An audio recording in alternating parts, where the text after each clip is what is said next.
On July 13, 2023, Rex Heuermann of Massapequa, New York, was charged with murdering 3 female escorts over 10 years ago. I had only read a few articles and saw maybe a few videos about this case on one occasion in the past 2 to 3 years, so I'm not very familiar with all the details, but when it became big news today, I was really interested in learning more about it based on a document the district attorney released today. So in this video is just a summary of the most relevant facts as an alternative to viewers not having to read the entire 32-page document, which I've tried to translate from the legal wording to more common English. Before I start, just a few comments about how this video will be structured. I will provide a quick summary of the case before I get into the evidence. For those of you who have seen my true crime videos before, you know that it's easier for me to present the information in PowerPoint slides. So I have 31 total slides, and I will include chapters in my video to make it easier for you to jump to a section you're more interested in. While reviewing the document, I mostly refer to people by their first names because it's easier. No disrespect is meant to the victims, and no respect is meant to this idiotic serial killer who not only killed multiple women, he later used their phones to make taunting phone calls to their family. Maybe he can use his architectural skills to build a new death penalty wing at Sing Sing prison. But unfortunately, New York abolished the death penalty in 2007. Also, when I say the word phone, it's short for cell phone. I will specify burner phone when referring to a phone Rex used to hide his identity. I do not curse in this video, but some of the topics discussed are not meant for children to hear, and some of the words that Rex searched on Google are highly inappropriate, and I will only show the list later in the video, but will not read them out loud. And finally, Rex pled not guilty today, July 14th, 2023, but the evidence that I'm going to review leaves no doubt homeboy is guilty. So here we go. Who is Rex? He's 59 years old and married with 2 children. His job was described as architectural consultant in New York City and provided services to city agencies, builders, and owners of buildings in regard to state codes and zoning consultation. Some of his neighbors were interviewed today, and one person said, quote, "The guy's been quiet, never really bothers anybody. We were kind of shocked," which it seems like a lot of these neighbors are always shocked that their neighbors were killers. Another person said, "It was weird. He looked like a businessman, but his house is a dump." You better hope he never gets out of prison. Before I get into the evidence against Rex, I'm just going to do a quick case overview. Mostly, this seems to be referred to as the Gilgo Beach murders or the Long Island serial killer. Long Island is in New York. On May 1st, 2010, Shannon Gilbert disappeared. Most of these victims were escorts who advertised online. Between December 11th and 13th, 2010, police were looking for Shannon's body, but they found 4 other bodies about 500 feet apart on the side of a parkway between Gilgo Beach and Cedar Beach. A year later, on December 13th, 2011, police said they found Shannon's body and initially thought that she had drowned. Police continued to look in that same area, and in total, they found 9 women, 1 Asian male wearing women's clothing, and 1 female toddler belonging to one of the victims. Some body parts were found near Gilgo Beach, as well as scattered at other distant locations. None of these murders had been solved for many years. So about 8 years later, on January 16th, 2020, the police released a photo of a black leather belt with the initials either WH or HM, depending on which way it was turned, which I'm sure most people are wondering who in Rex's family has a first name that starts with W. The police released this image because they believed the belt was handled by the suspect. The police also created a website, gilgonews.com, with information about the case where people could leave tips. The document I'm going to review is Rex Heuermann bail application. It started out, defendant Rex A. Heuermann stands before this court charged by the grand jury with murder in the first degree and murder in the second degree of the following 3 victims. I'm not sure how to pronounce Melissa's last name as Barthelemy or Barthelemy. I'm going to go with Barthelemy. So Melissa Barthelemy on or about July 10th, 2009, Megan Waterman on or about June 6th, 2010, Amber Costello on or about September 2nd, 2010. A 4th victim, Maureen Brainard-Barnes, the document stated that although Rex is not yet charged with her murder, he is the prime suspect in her death and the investigation is expected to be resolved soon. The next section was discovery of the victims. So on December 11th, 2010, police conducted training with a canine dog in Gilgo Beach, Suffolk County, New York, and located the remains of Melissa. 2 days later, police found 3 more human remains within 1/4 mile of the first discovery. Those bodies were Maureen, Megan, and Amber, and the cause of their deaths was homicidal violence. The victims were all placed close to one another, 22 to 33 feet from the edge of the parkway. All were petite females, approximately 22 to 27 years old, sex workers, all had missing clothing and personal possessions, all had contact shortly before their disappearances with a person using a burner cell phone, i.e. phones without an associated verified identity, and the phones of Maureen and Melissa were used by the killer after their deaths to either check their voicemail or taunt their family. Rex is a total piece of All 4 victims were found similarly positioned, bound in a similar fashion by either belts or tape, with 3 of the victims found wrapped in a burlap-type material. This overhead map should give you a good idea of what the location looks like. You can see here on the right-hand side in the bottom is the water. Melissa's body is number 1, which is found here. Then Amber was found over here, number 2. Maureen is number 3, and Megan is number 4. So you can see this is very close to each other. As of right now, Rex is only charged with 3 of the murders, and it's likely he will be charged soon with the 4th. However, there's a lot of other dead bodies around here. Over here in the middle, number 5 is Jessica Taylor, who was found in 2011. 6 and 7 are up here in the top right, Valerie Mack and a toddler. And number 8 was the Asian male who was dressed in women's clothing, and he has not been identified. The next section in the document reviewed the recent investigation. About a year and a half ago, in January 2022, the Suffolk County District Attorney's Office assigned a team of investigators, analysts, and prosecutors to work with the Suffolk County Police Department, New York State Police, the Suffolk County Sheriff's Office, and the FBI. A few months later, on March 14, 2022, there was a discovery of a first-generation Chevrolet Avalanche, which is a truck, which I'm going to show here, that was registered to Rex at the time of these murders. A witness to the disappearance of Amber Costello identified a first-generation Chevrolet Avalanche as the vehicle believed to have been driven by her killer. This discovery led to an investigation of Rex, which consisted of over 300 subpoenas, search warrants, and other legal processes to obtain evidence. Next up details some items uncovered. Rex's cell phone billing records corresponding to cell site locations for 1. The burner phones used to arrange meetings with 3 of the 4 victims. 2. The taunting calls made to a relative of Melissa. 3. A call made by a detective to Melissa's cell phone while looking into her disappearance. And finally, number 4, calls checking voicemail on Maureen's cell phone after her disappearance. Rex lived in Massapequa Park, where the victims were believed to have disappeared from, and he worked in Midtown Manhattan in the vicinity where the taunting calls were made to Melissa's sister. Rex used the burner phones to communicate with each victim and used the phones of Maureen and Melissa after their deaths. Both Rex and these burner cell phones had significant connections to both Midtown Manhattan and Massapequa Park, New York. Next up, it detailed the disappearance and murder of Maureen Brainard-Barnes. On July 6, 2007, Maureen's phone was contacted by a burner phone. 3 days later, Maureen was last seen in New York City, where she was believed to be a sex worker. Between July 6 and July 9, 2007, there were 16 interactions between the burner phone and Maureen's phone. On July 9, 2007, the last cell site location for Maureen's phone was at 11:56 p.m. in Midtown Manhattan near the 59th Street Bridge. Her phone then had no activity until July 12th, when 2 outbound calls were made from her phone, checking her voicemail from a cell site location near the Long Island Expressway in Islandia. Hopefully I pronounced that right. Next up is a recap of the disappearance and murder of Melissa Barthelemy. On July 3, 2009, Melissa was contacted by a burner phone, then again on July 6th, 9th, and 10th.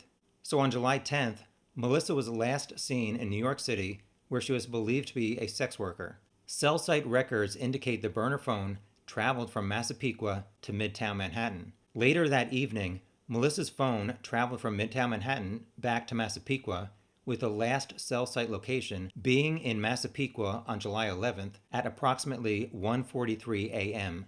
Later that day, Melissa's phone was used to check her voicemail from a cell site location in Freeport. On both July 11th and 12th, Melissa's phone made 2 more calls checking her voicemail from cell site locations in Babylon. On July 17th and 23rd, as well as August 5th, 19th, and 26th in 2009, her phone made taunting phone calls to her family members, some of which resulted in a conversation between the male caller and a relative of Melissa's in which he admitted killing and sexually assaulting her. The cell site locations of her phone during these taunting calls were all in Midtown Manhattan. Next up is the disappearance and murder of Megan Waterman. On June 5, 2010, Megan's phone was contacted by a burner phone which had been activated that day. So later that night, June 6 at 1:30 a.m., Megan was last seen at the Holiday Inn Hotel in Hauppauge, New York, where she was believed to be a sex worker.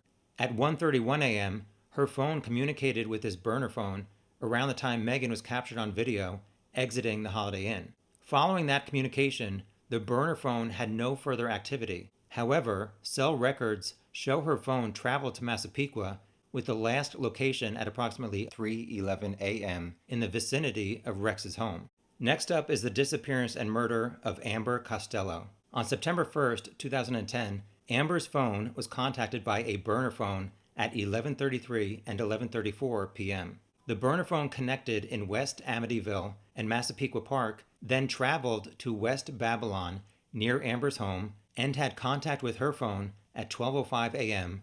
on September 2nd, which was the last time Amber was seen alive leaving her home. She also was a sex worker who met some of her male clients at a home she shared with a woman and 2 men. It is believed that these roommates were some of the witnesses who said that a prostitution client showed up at Amber's home.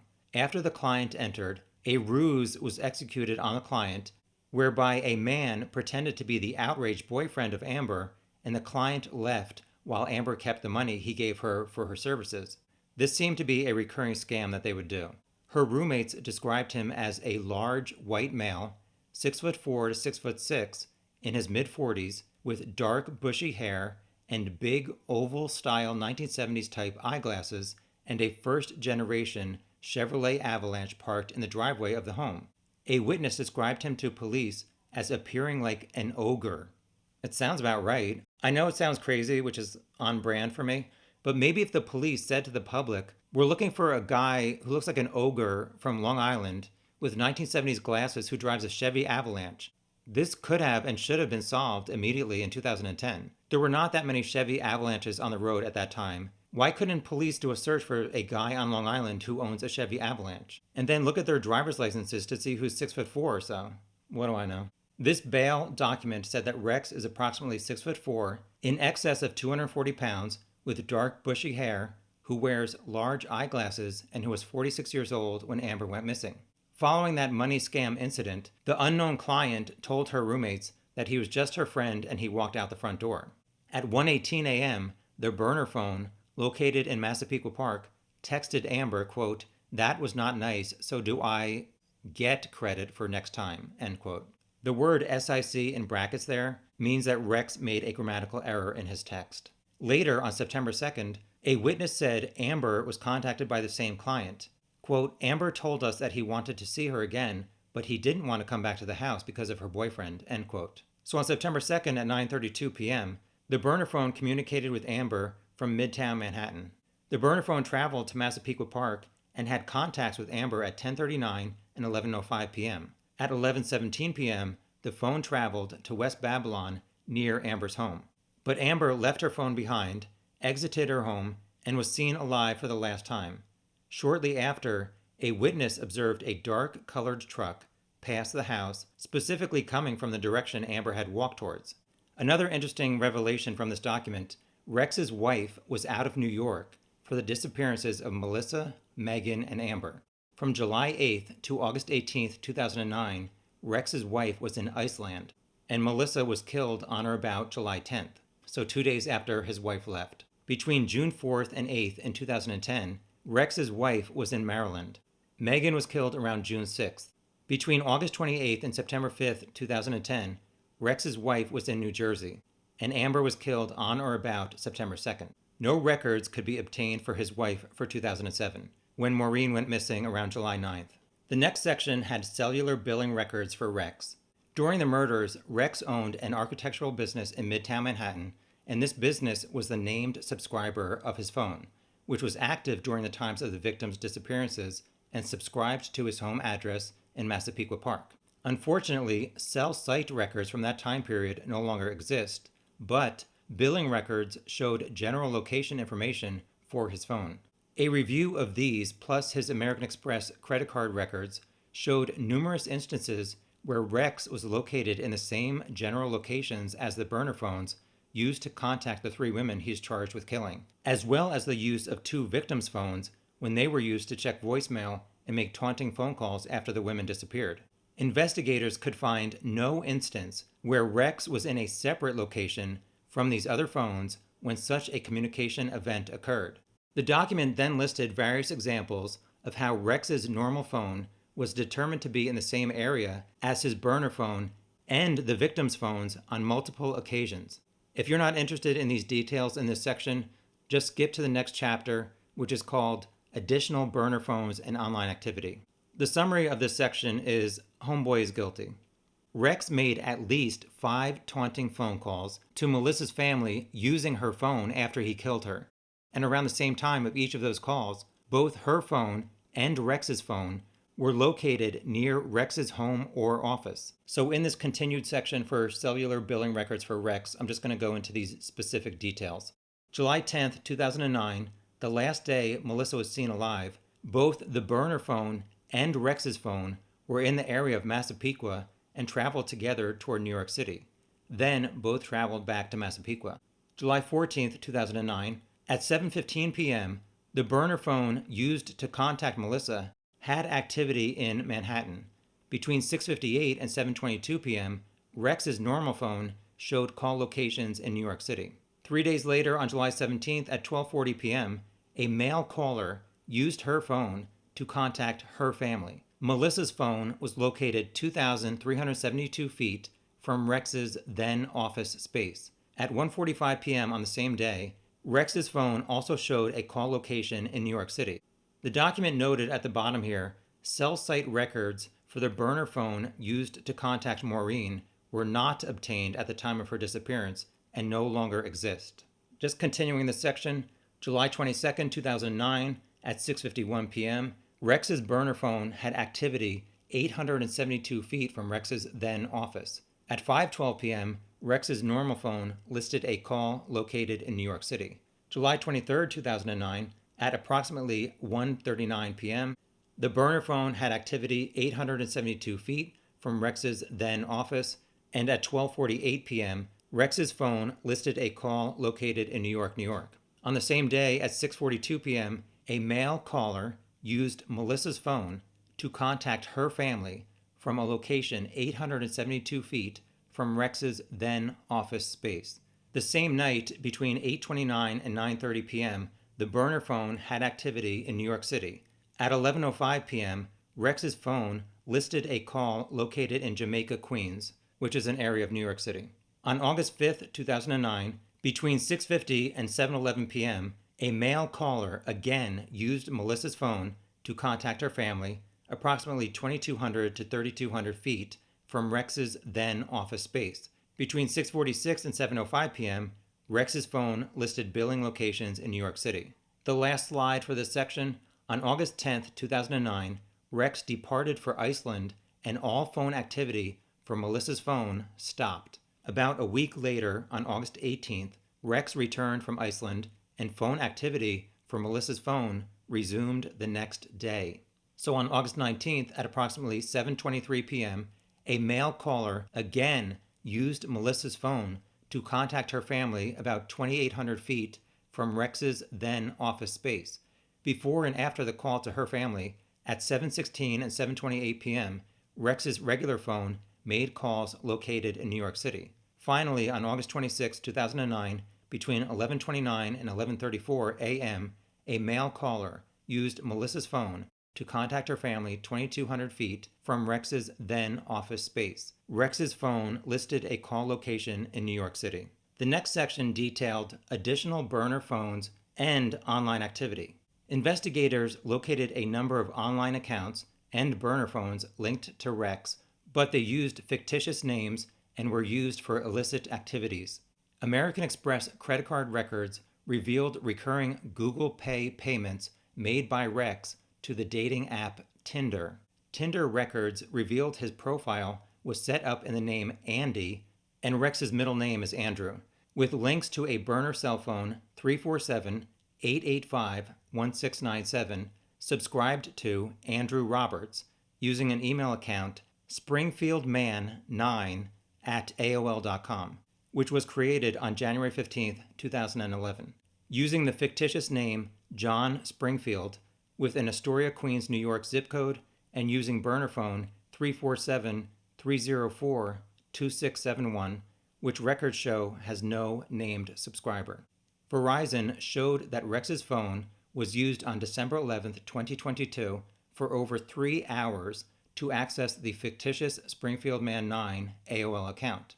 T-Mobile showed that the burner phone ending in 2671 was used on multiple dates, including November 8, 2022, to access this account. Call records for these two burner phones show that they were used extensively between 2021 and 2023 for prostitution-related contacts, such as sex workers or massage parlors. These burner phones showed frequent cell activity in Midtown Manhattan near his office and his home in Massapequa Park. Google records revealed a connection to another burner email, thawk080672@gmail.com, hereinafter referred to as T-Hawk email account, using the name Thomas Hawk. That email was associated with the burner phone ending in 2671 and conducted thousands of searches related to sex workers, as well as sadistic and torture-related adult movies and CSAM. After reading the list of his search terms, I've decided not to show it. That's how bad it is. Additionally, the T-Hawk email account was used to conduct over 200 searches between March 2022 and June 2023 related to active and known serial killers, the specific disappearances and murders of Maureen, Melissa, Megan, and Amber, and the investigation into their murders. These searches or articles accessed include, but are not limited to, the following image. I will read a few of these. Why could law enforcement not trace the calls made by the Long Island serial killer? Why hasn't the Long Island serial killer been caught? Long Island killer. Number 7, FBI active serial killers. 9, map of all known serial killers. You can pause the video here if you want to read every one of these, but I'm just going to read a few. 11, America's 5 most notorious old cases. I'm not sure if that was supposed to be cold cases. 12, 11 currently active serial killers. 13, 8 terrifying active serial killers we can't find. Number 14 was the name John Bitroff, who I did a quick Google search of, and apparently he was convicted for 2 murders in the area, and some people have wondered if he was the killer. Rex also searched some of his victims' names, but what stood out to me here is, did he search the names of the other 6 victims? So did he only kill these 4, and somebody else is responsible for the other 6? Number 20, cops launch Gilgo Beach homicide investigation task force. And finally, number 24, in Long Island serial killer investigation, new phone technology may be key to break in case. I wonder if that made his heart skip a beat. Continuing with his online activity, the T-Hawk account searched podcasts and or documentaries regarding the investigation and viewed hundreds of images depicting the murdered victims and members of their immediate families. Rex searched for and viewed articles concerning the very task force that was investigating him. This document said on March 28, 2022, around 9:19 a.m., he searched Long Island serial killer and looked at these 2 articles. The title of one of the articles was "This Case is Solvable. New Task Force Aims to Solve Long Island Serial Killer Case," and the title of the second article he looked at, "Cops Launch Gilgo Beach Homicide Investigation Task Force." The Springfield Man 9 AOL account revealed selfies taken by Rex and sent to solicit and arrange for sexual activity, further linking Rex to the fictitious email account and the burner phone ending in 2671 used to establish the account. Rex was further linked to the phone ending in 2671 because on May 19, 2023, Rex was observed by law enforcement via video and field surveillance at a cell phone store in Manhattan, where he purchased additional minutes which were added to his burner cell phone. The Springfield Man 9 AOL account led to the discovery of another account, Hunter1903A3 at gmail.com, which was used on February 14, 2021, to send an image of a prostitute from upstate New York between two of Rex's secret email accounts. This Hunter1903A3 account was created on February 14, 2021, using burner phone ending in 1697 and subscribed in the fictitious name Andy Roberts, which is the same fake name linked to Tinder and the burner phone 1697, as well as the same alias used by Rex in communications with potential sex partners responding to his advertisements for sex. It also used the fictitious birthday of August 6, 1972, which corresponds to the numbers ending of the burner account thawk080672 at gmail.com. He does not pass for 50 years old. The next section talked about IP address. Google provided IP address info which matched Rex's home IP address. GilgoNews.com is a website maintained to disperse news pertaining to this investigation. Rex's home IP address was used on May 23rd and July 3rd of 2020 to access that news website. Also, JetBlue showed that the same IP address booked flights for Rex and his wife in 2018. The document stated, when analyzing the usage of all devices and accounts used by Rex, there appears to be a clear pattern where Rex used burner phones and burner email addresses to 1. Contact sex workers or partners, 2. To conduct searches related to sex and prostitution, violent and sadistic videos and CSAM, and 3. Seek online information about the authorities investigating his crimes. These burner phones and email accounts were used to conceal Rex's true identity, conceal his criminal activity, unlawfully proposition sex workers, and attempt to monitor the investigation of his crimes. The next section is DNA analysis of hairs recovered from the examination of the victims' bodies. For Maureen, it said that she was restrained by 3 leather belts. One tied her feet, ankle, and legs together. A female human hair was recovered from the buckle of one of those belts. On December 18, 2010, it was determined that hair corresponded to a, quote, Caucasian head hair fragment, end quote. Although this hair was not suitable for nuclear DNA profiling at that time, it was subsequently submitted for further DNA analysis, which I'll get to in a minute. For Megan, it said that she was bound by clear or white duct tape. Also, 2 female human hairs were recovered, one, quote, from outside the head area, and the other from, quote, the tape of the head area. Both hairs were recovered in the vicinity of her head. Analysis showed that hairs exhibited Caucasian/European characteristics, but were unsuitable for further DNA testing at that time. The 2 female hairs on Megan were subsequently submitted for further DNA analysis.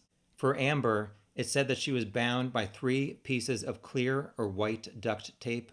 A female human hair was recovered on a piece of tape inside of the burlap wrapping in the vicinity of her head. Analysis showed it had Caucasian or European characteristics. However, it also was unsuitable for further DNA testing at that time. The female hair on Amber was subsequently submitted for further DNA analysis. This section is going to detail results from 2 different labs.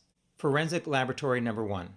The female hair on Maureen, Megan, and Amber were all sent to a lab where they use DNA techniques and direct genome sequencing in difficult-to-solve forensic casework and the identification of human remains. So a year ago, in July 2022, Lab Number 1 determined that each of the hairs recovered on the 3 victims each belonged to a female individual in mitochondrial haplogroup K1C2, and that this female was not any of the victims.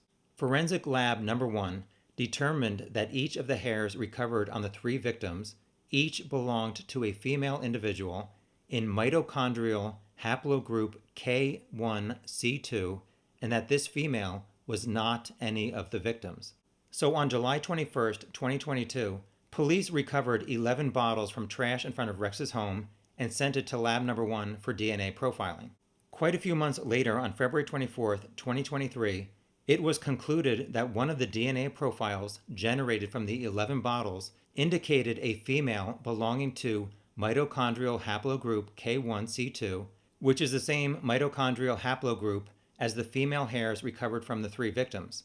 This profile was then compared against the previously tested female hair sample recovered on the remains of Megan, which indicated that both, quote, belonged to the same individual or someone closely related, believed to be Rex's wife. The next slide is going to review the results from lab number 2.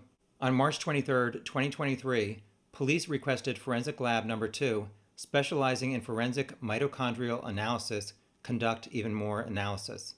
About a month before Rex was arrested on June 12, 2023, it was concluded that the DNA sample from the trash bottles, aka Rex's wife, and the female hair on Amber indicated that the, quote, mitochondrial DNA profiles are the same at all compared positions common to and between samples, end quote. Specifically at a rate that would, as per the EMPOP database, exclude 99.98% of the North American population from the female hair on Amber.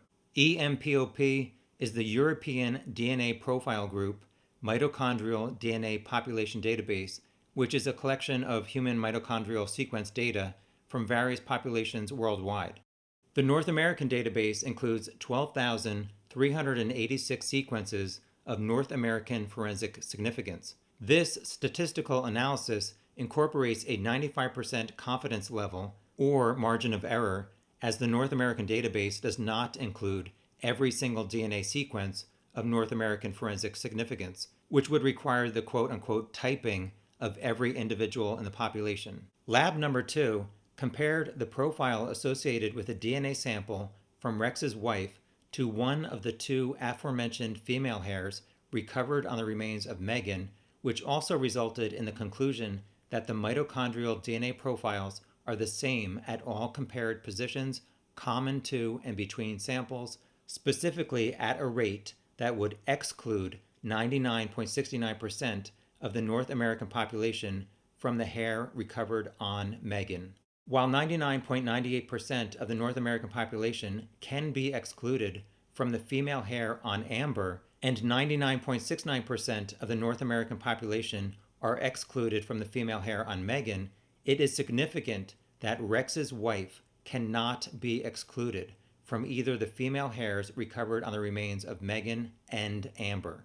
The document stated, as previously noted, Rex's wife was out of state at the time of Megan Waterman and Amber Costello's disappearance and murders. As such, it is likely that the burlap, tape, vehicles, or other instrumentalities utilized in these murders came from Rex's home, where his wife also resides, or was transferred from his clothing. Next up is a review of male hair linked to Rex.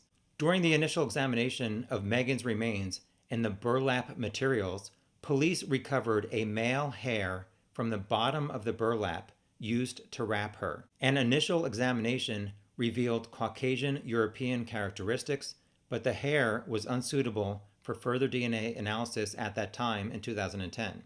This hair was submitted for DNA analysis on July 31st, 2020, and generated a DNA profile belonging to a male in mitochondrial haplogroup V7A. Following the discovery of the Chevrolet Avalanche registered to Rex and the investigation of cellular records and other items, on January 26, 2023, a surveillance team observed and recovered a pizza box thrown by Rex into a garbage in Manhattan. 2 months later, on March 23rd, a swab was taken from the leftover pizza crust and sent to a lab. A month later, on April 28th, a male hair on Megan was sent for testing.